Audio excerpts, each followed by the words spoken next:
Israel ফিলিস্তিন যুদ্ধ চলছে, জানিয়ে দেব আমাদের হাতে থাকা সর্বশেষ আপডেট বাংলা আন্তর্জাতিক সংবাদ। এবার যুক্তরাষ্ট্রের সঙ্গে আলোচনা করে ইরানে হামলা চালাবে ইসরায়েল। অন্যদিকে ইসরায়েলের বিরুদ্ধে ইরানের প্রেসিডেন্টের কঠোর হুঙ্কার। জানিয়ে দেব নাসরুল্লাহ জানাজা ও দাফন জুম্মার দিনে। আরও থাকবে ডনাবাসের আরেকটি গুরুত্বপূর্ণ শহর মুক্ত করল রুশ সেনা। এবং সর্বশেষ জানিয়ে দেব 3 দেশ থেকে গোপনে এজেন্ট নিয়োগ দিচ্ছে CIA। এতক্ষণ শুনছিলেন আন্তর্জাতিক সংবাদ শিরোনাম, এখন বিস্তারিত। তার আগে কে কোথা থেকে আমাদের ভিডিওটি দেখছেন ও শুনছেন জানিয়ে দেবেন কমেন্টের মাধ্যমে। ভিডিওটি ভালো লাগলে অবশ্যই একটি লাইক করবেন এবং সাবস্ক্রাইব করে আমাদের সঙ্গেই থাকবেন।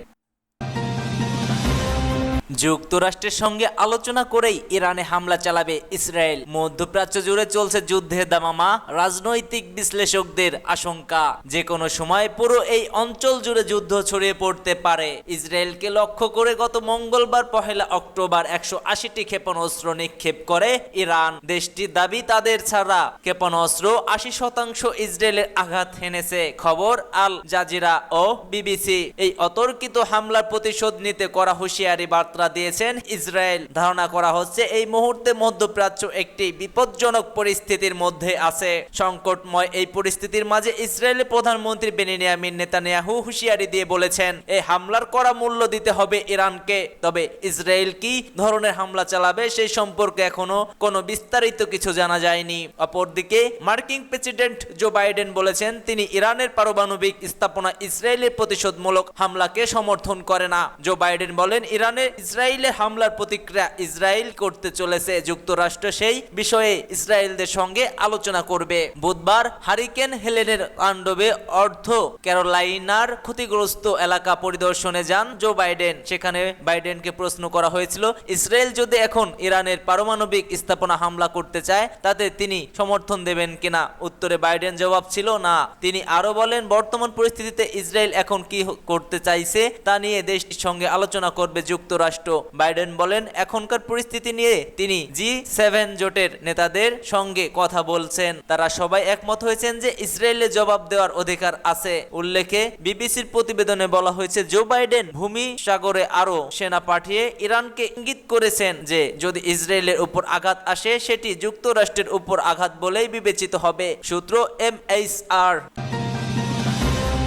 ইসরায়েলের বিরুদ্ধে ইরানের প্রেসিডেন্টের কঠোর হুঁশিয়ারি। ইসরায়েলের বিরুদ্ধে কড়া হুঙ্কার দিয়েছেন ইরানের প্রেসিডেন্ট মাসুদ পেজেশকিয়ান। তিনি বলেন, ইসরায়েল সামান্য কোনো ভুল করলে তার জন্য কড়া মূল্য দিতে হবে। বৃহস্পতিবার 3 অক্টোবর ইরান এক প্রতিবেদনে এ তথ্য জানিয়েছে। মাসুদ পেজেশকিয়ান বলেন, মঙ্গলবারের ক্ষেপণাস্ত্র হামলাটি ছিল ইসরায়েলের চলমান নৃশংসতার প্রতিক্রিয়া। এ সময় তিনি সতর্ক করে বলেন, তেল আবিবের সামান্যতম ভুল আর সংঘাত ও উত্তেজনা বাড়িয়ে তুলবে। বুধবার সন্ধ্যায় কাতারের রাজধানী দোহায় ফিলিস্তিনের স্বাধীনতাকামী সংগঠন হামাসের উপদেষ্টা প্রতিনিধি দলের সঙ্গে সাক্ষাৎ করেন ইরানের প্রেসিডেন্ট। এই সময় তিনি এসব মন্তব্য করেছেন। তেহরানে হামাসের পলিটিব্যুরো প্রধান ইসমাইল হানিয়ার হত্যাকাণ্ডকে তার জীবনের সবচেয়ে বেদনাদায়ক ঘটনা হিসেবে বর্ণনা করেন পেজেশকিয়ান। তিনি তার শপথ অনুষ্ঠানে হানিয়াকে অঙ্গীকার করার কথা স্মরণ করে বলেন, তার ক্ষমতা গ্রহণের কয়েক ঘন্টা পরে ইসরায়েলে এই কাপুরুষিত ঘটনা ঘটিয়েছে। সাক্ষাতে গাজা ও লেবাননে ইসরায়েল হামলার নিন্দা করেন এবং যুক্তরাষ্ট্র সহ পশ্চিমা দেশগুলো গণতন্ত্র ও মানবাধিকারে দোহাই দিয়ে ইসরায়েলকে সমর্থনের সমালোচনা করেন। মঙ্গলবার রাতে অপারেশন টু প্রমিস টু এর কথা উল্লেখ করে তিনি বলেন, পশ্চিমারা গাজায় যুদ্ধবিরতির বিনিময়ে হানিয়া হত্যার প্রতিশোধ নেওয়াকে ইরানকে কথা বলে প্রতারণা করে যাচ্ছে। ইরানের প্রেসিডেন্ট বলেন, ইসরায়েলি শাসকদের নৃশংসতার ধারাবাহিকতা ইরানের সশস্ত্র বাহিনীকে প্রতিক্রিয়া জানাতে বাধ্য করেছে। ইসরায়েল সামান্য ভুল করলে তার আরো বেশ করেই শক্তিশালী প্রতিক্রিয়া পাবে। এ সময় তিনি মুসলিম দেশগুলোর মধ্যে ঐক্যের আহ্বান জানিয়েছেন। জাতীয় ঐক্যের অভাব ফিলিস্তিনি এবং লেবাননের জনগণের বিরুদ্ধে আরো অপরাধ করতে ইসরায়েলি সরকারকে উৎসাহিত করেছে।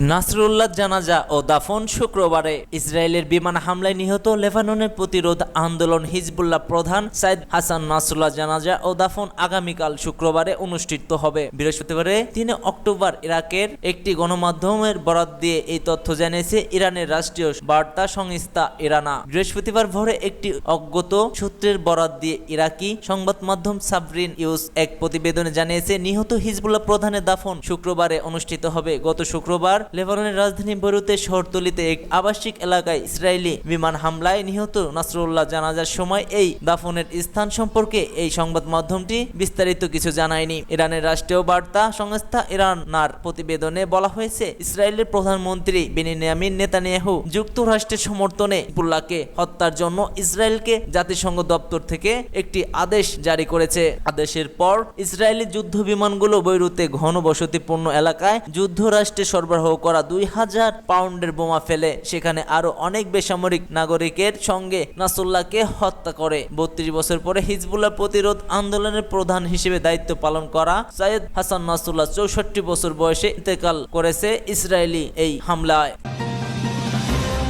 ডনবাসের আরেকটি গুরুত্বপূর্ণ শহর মুক্ত করল রুশ সেনা। পূর্ব ইউক্রেনের কৌশলগতভাবে গুরুত্বপূর্ণ পাহাড়ি শহর ভুলেদারে সম্পূর্ণ নিয়ন্ত্রণ নিয়েছে রুশ বাহিনী। বুধবার রুশপন্থী সামরিক ব্লগারদের পক্ষ থেকে প্রতিবেদনে দাবি করা হয়েছে যে দোনেৎস্কে অঞ্চল অবস্থিত ইউক্রেনের গুরুত্বপূর্ণ শহর দখল করেছে রাশিয়া, অর্থাৎ রুশ বাহিনীর হাতে এই শহরের পতন হয়েছে। মাত্র একদিন আগেই দোনেৎস্কে অঞ্চল গভর্নর জানিয়েছে ভুলেদার শহরের কেন্দ্রে প্রবেশ করেছে রুশ বাহিনী। এরই মধ্যে ওই শহরের পূর্ণ নিয়ন্ত্রণের দাবি করল রাশিয়া।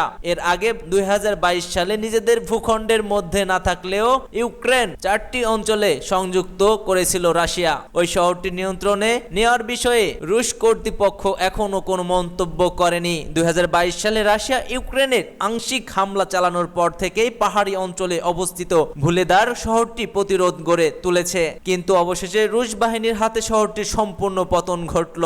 ওই শহরটির নিয়ন্ত্রণ নেওয়ার বিষয়ে রুশ কর্তৃপক্ষ এখনো কোনো মন্তব্য করেনি। ২০২২ সালে রাশিয়া ইউক্রেন আংশিক হামলা চালানোর পর থেকে পাহাড়ি অঞ্চলে অবস্থিত ভুলেদার শহরটি প্রতিরোধ গড়ে তুলেছিল, কিন্তু অবশেষে রুশ বাহিনীর হাতে শহর এখন দখলে। শহরটি পূর্ব এবং দক্ষিণ ফ্রন্টে সংযোগ স্থলে অবস্থিত হওয়ায় এটি চলমান অবস্থিত পক্ষের জন্য এক সরবরাহ কেন্দ্র হিসেবে কাজ করছিল। শহরের নিয়ন্ত্রণ নেওয়া গেলে মসনো পুরো দনস্ক অঞ্চলকে অন্তর্ভুক্ত করার জন্য বড় পদক্ষেপ হিসেবে বিবেচনা করা হচ্ছে। ভুলেদারের ইউক্রেনীয় বাহিনীর হাত ছিল, তখন তারা এই অঞ্চলে রাশিয়ার সামরিক সরবরাহ লাইনগুলোতে হামলা চালানোর জন্য একটি প্ল্যাটফর্ম হিসেবে শহরটিকে ব্যবহার করতে সক্ষম হয়েছিল।